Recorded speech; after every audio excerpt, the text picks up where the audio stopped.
Welcome back, fight fans. Welcome back. Let's just dig right into it. We got a recent request from a subscriber, and they've stated that they wanted to speak a little bit more about Gervonta Tank Davis, and that's something that we really want to explore because not only did I get this specific request, I have hundreds of these requests about Gervonta Tank Davis. Gervonta Tank Davis is an athlete who has great potential to be a star, who has great potential to be a top level or even elite level fighter. Gervonta Tank Davis has all the potential in the world.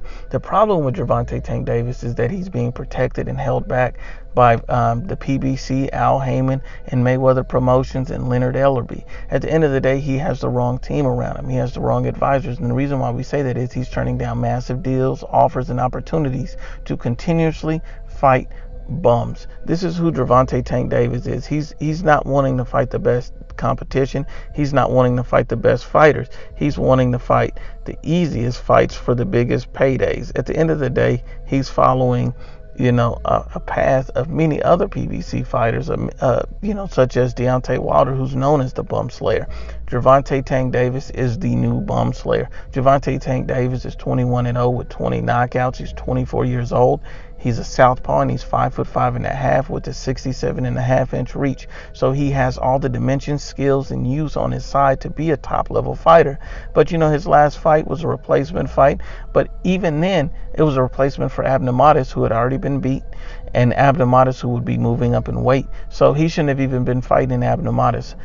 At the end of the day, Gervonta Tank Davis should be fighting a Tevin Farmer, a guy who's in his own weight class, a guy who's a world champion, and a guy who's been calling him out, and him and Eddie Hearn have been offering him massive paydays, reportedly over $5 million, according to BoxingScene.com, to face him, and that offer was ignored. At the end of the day, Gervonta Tank Davis, people can say, well, it's his promoters holding him back. You're absolutely right, but at the same time, he should have the final say. He should have the final call. And the fact that he's ducking Vasily Lomachenko, but calling these guys out, the fact that in saying that he can beat them, the fact that he's ducking Loma, the fact that he's ducking, Tevin Farmer, Miguel Berchelt, the fact that he's ducking the best competition. Even Gary Russell Jr. has called him out and stated that he can't handle him. And Gary Russell's willing to move up and face Tank Davis. At the end of the day, Tank Davis will not be considered one of the best fighters by beating, Hugo Ruiz, Jesus Cellular, Francisco Fonseca, Liam Walsh. He's not going to be considered the best facing these type of opponents.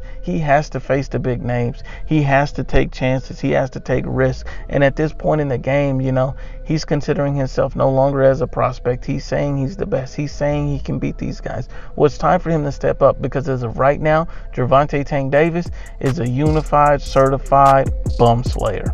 Once again, Unbiased, as always, is the IBFP. Please share, like, and you must absolutely subscribe.